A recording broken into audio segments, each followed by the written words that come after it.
and today we are going to check out and make sure that I have everything I need to start the engine build for the Mirage.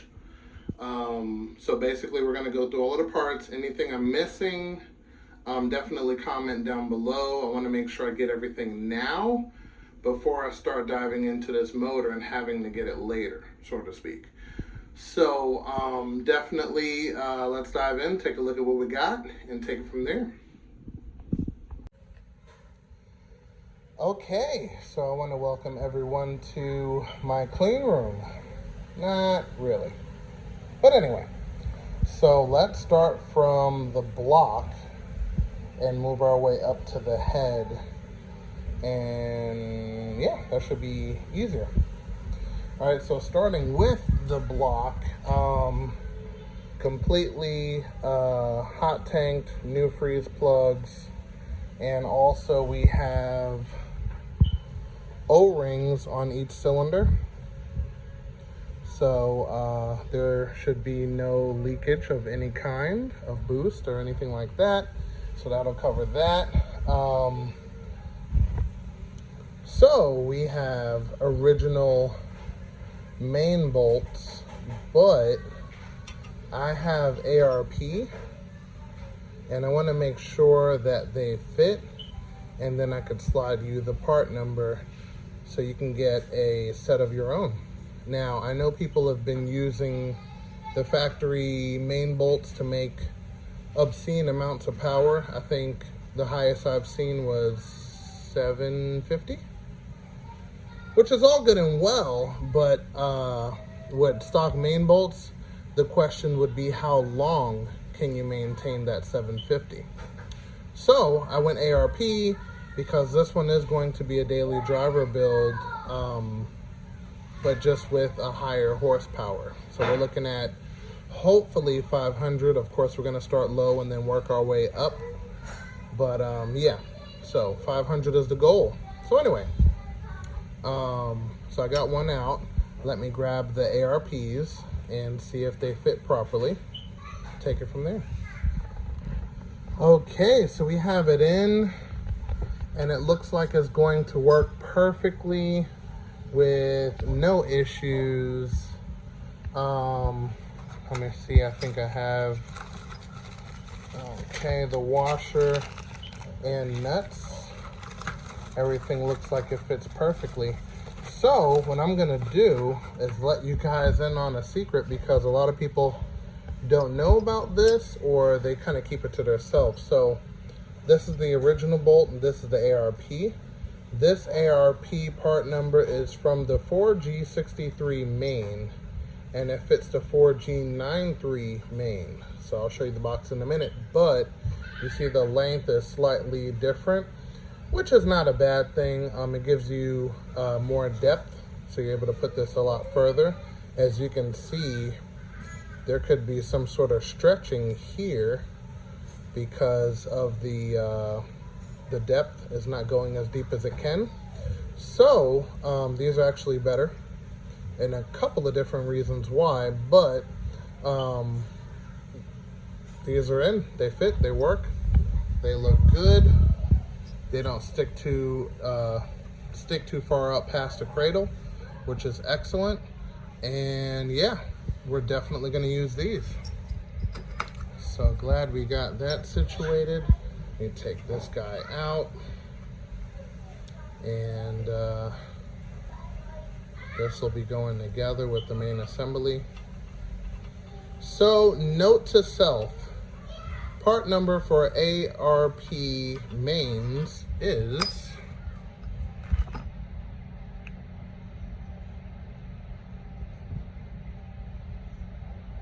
okay, pause the camera if you need be, but long story short, fits perfect.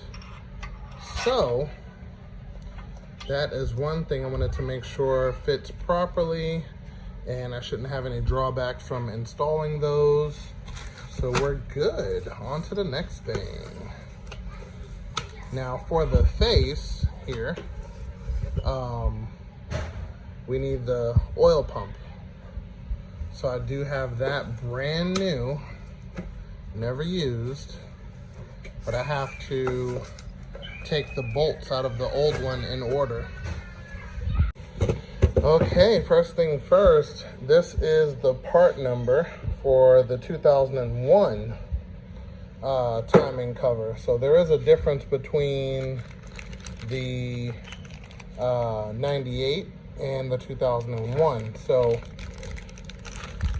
the 2001 plugs in through here and you get your signal over here. So obviously you see why I put in a new cover. So that's the part number for this guy. Next, we're gonna get into the actual metal cover, which is the oil pump. Okay, this is the new oil pump for the 2001, and as you can see, it has a manufacturer number and a date it was made, I assume. Either way. So, this goes on like so. It has pins to hold everything in place. There is a gasket that goes here. This is pin number 1 and pin number 2. And then the oil pump pressure gets picked up from the pump and gets sent through the block there. And of course a couple of other passages. So this is the back of the assembly. Okay. This is our regulator screw right here. So for boosted applications, if you want to, it's not technically needed, but if you want to, you can shim this spring to raise the oil pressure.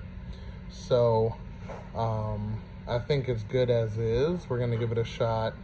I'm actually might shim it just a little bit because of the head we're using, which we're gonna get to that in a minute, but just giving you an idea of how it's gonna be going together. And then we'll have the proper screws all the way around. And yes, it'll be good to go. So let's move on to the next part. So now the crankshaft is actually in really good condition. It's been sitting for a while, so it needs to be cleaned, but it's in really good condition. I'm going to get it polished and cleaned, and this will be ready to go. This is the oil pump gear here. See the flat spot and everything. And also I have a new pulley. So I have a racing pulley also, right? But with 500 horsepower, where's all the engine vibration going to go to? So instead of damaging the bottom bearings with this setup, because you need like a good dampening system, and they don't have one available for the 4G93 like they do for the 4G63. So a new original is the way to go, because it's actually two-piece. This is rubber right here, and that'll dampen it quite a bit versus not at all. So we're gonna go stock dampener instead of aftermarket. But for the all motor application, I have another damper and a cam gear pulley. So on the all motor application, you can definitely use a solid damper because you're not putting too much pressure on it. Original horsepower is supposed to be 119, and 119 isn't going to damage anything. So that's going to be for the engine that's actually in the car. That's when we rebuild it after this one goes in. But we're going a little ahead of ourselves. But so that's the bottom end. And before we move from here, we're going to go to the flywheel that buttons up to the back of that guy. So one, you never want to lay your crankshaft down on the floor because it's going to ruin the balance of it, especially over a long period of time. So avoid laying it down. Next, flywheel. The original flywheel, which I showed you guys a while back, is pretty much a flex plate, and then it bolts to a surface material that has the surface for the clutch and a gear so you can start it. So I got something a little bit more sturdy, a little bit more thick, and this item is actually from a 95 GST 4G63 7-bolt, because these engines are 7-bolt. But let's slide this down for a second. But you have to get longer bolts because this is, obviously a lot thicker than a flex plate, real thin. So I got the bolts from the older model 1.8, and they're actually longer. So these are perfect. This works for what I'm trying to do. And let me show you the part number for that. Yeah, so part number MD179365. This is from Mitsubishi.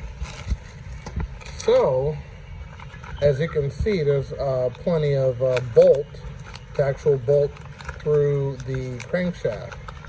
And if you look at the crankshaft, the bolt goes all the way through the back. So, of course, you don't want it to go too far and everything, but works pretty good, except it's a little thin. So there's just the slightest bit of wiggle room.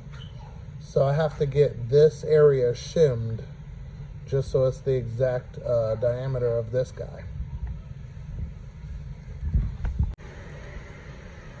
So besides the shim being needed, this flywheel is definitely plenty thick, but it's also machine modified in the back to take the crankshaft. So this piece actually goes to the back. There's a little lip back here. So that goes to that perfectly. And you don't need anything to align anything. It actually pushes into place and it's good to go. So basically, once this lip is made, you have to shave down the original one that's here, and then that's it. The flywheel is good to go and ready to mount onto the crankshaft. And this one actually worked out pretty good. There's another good friend of mine who has this setup on his car, and he's producing 421 horsepower with this setup. So I feel pretty confident about it. It should work out perfectly, especially because it's brand new, never used. And that's going to work out excellent. So this one is actually bigger than the stock Mirage flywheel, which is, I think, 110 millimeters, total circumference of the clutch disc, to 225. So, excuse me, not 110, but 210. So, 225 on this surface, which gives you a lot more gripping power, which is excellent. And yeah, that's going to come out perfectly. Then, of course, for the crankshaft, we have ACL bearings. These are the main bearings. Show a part number here. Oh, there we go. And we're going standard. We're not cutting the crankshaft or anything like that. So this will actually come out perfect. See, race series. Excellent. So, moving up from the crankshaft, we're going to go to piston and rods. So, the rods that we're going to be using are right here. Let me move this out the way because there's going to be more explaining to do, of course. So, these are Eagle rods, right? But these don't go to this engine, okay? So these rods go to a B series Honda. And basically what happens with these is you have to take the original rod to the machine shop because it's actually too wide. So you have to cut down this side and this side in order to fit that crankshaft, okay?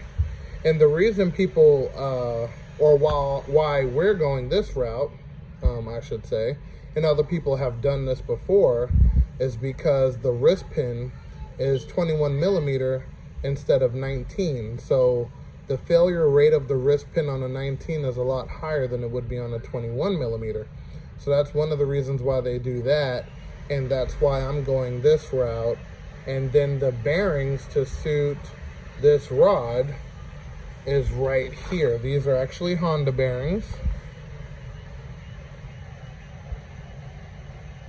Okay. They work perfectly. And these are HX, so they're slightly undersized to give a little bit more clearance for oil. So that'll come out really nice for these. Now these were used, not damaged. They're perfectly aligned. And I have the rod bearings and everything set to go. Now, when it pertains to the thrust washer, a lot of people skip it because they forgot it. I have them right here, and this goes to this engine. So these are original, except from ACL, so they're better. So here these are, perfect and ready to rock. So that's going to be good there. Next, we're going to do pistons.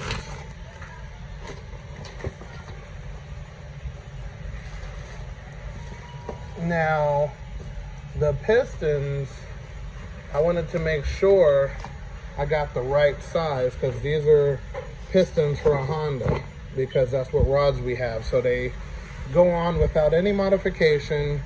It has everything to connect and they work perfectly. So,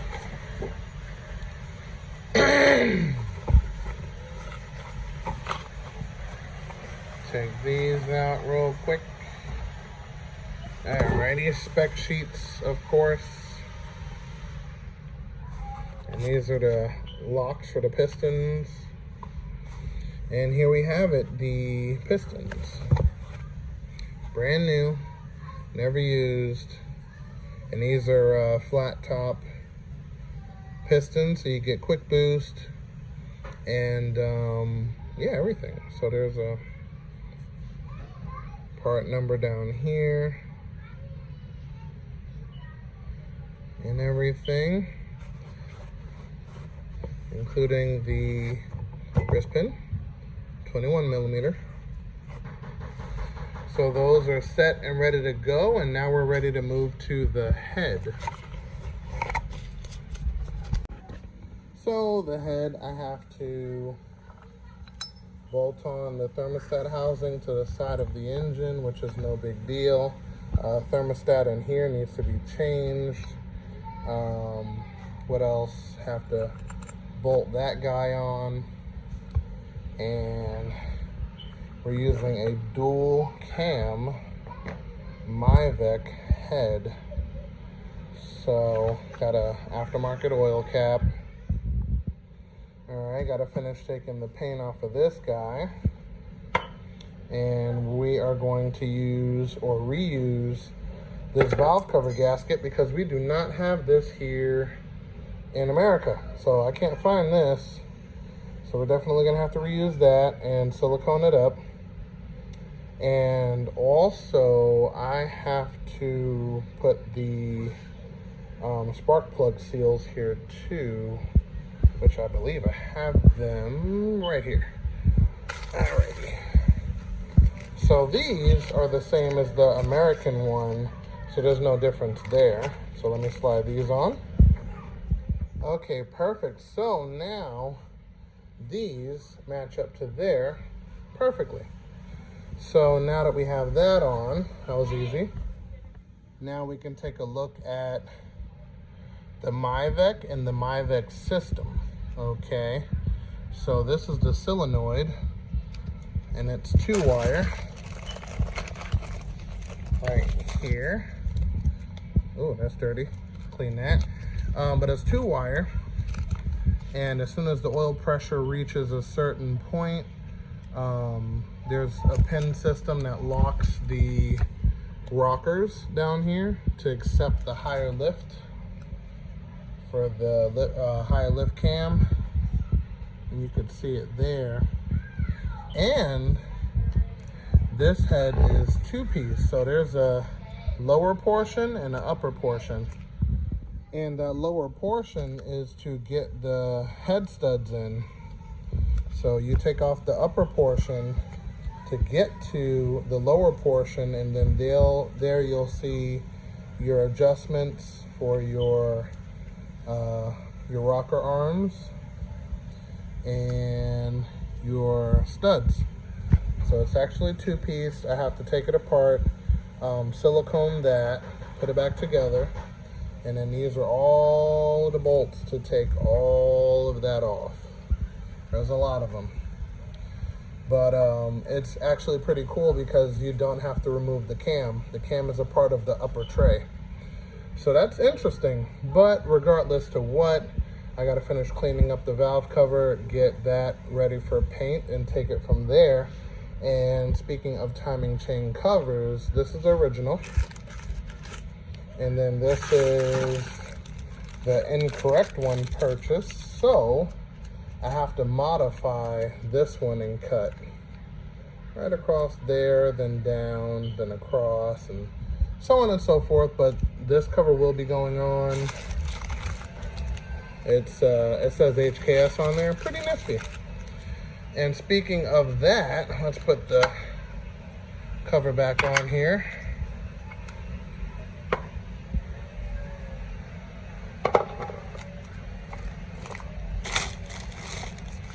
Alrighty.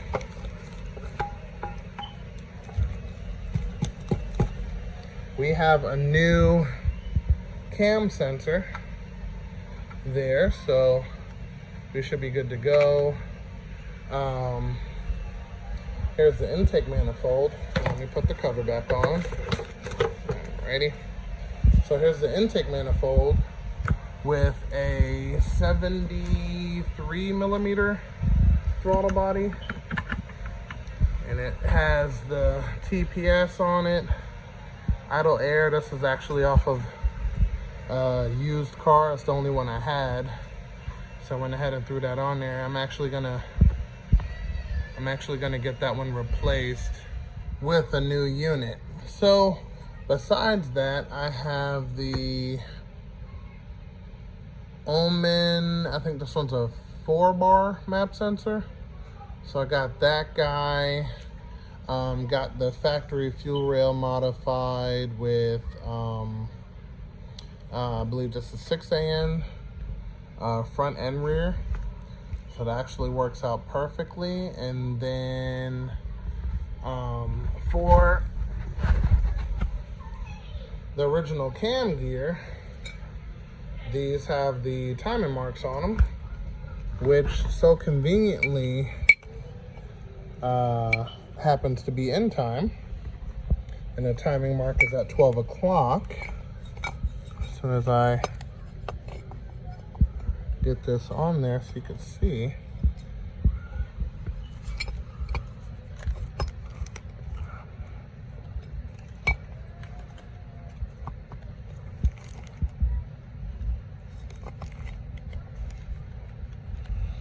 So you just put the timing mark here to line up with this guy here on both sides, and they are identical. So you can take this wheel and put it over here. It's going to be the same thing.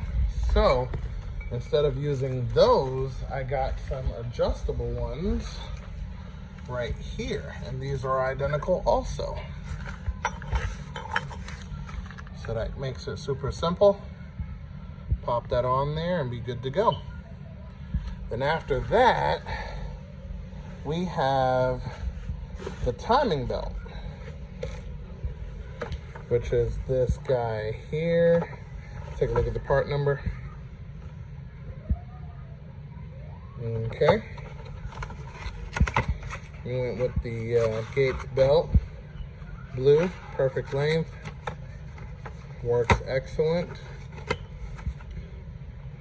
Then we have the additional tensioner. Now, this tensioner may not be the right tensioner, but I think I'll be able to use it because it has an adjustable face. So only thing I have to do is get this guy flush with the head,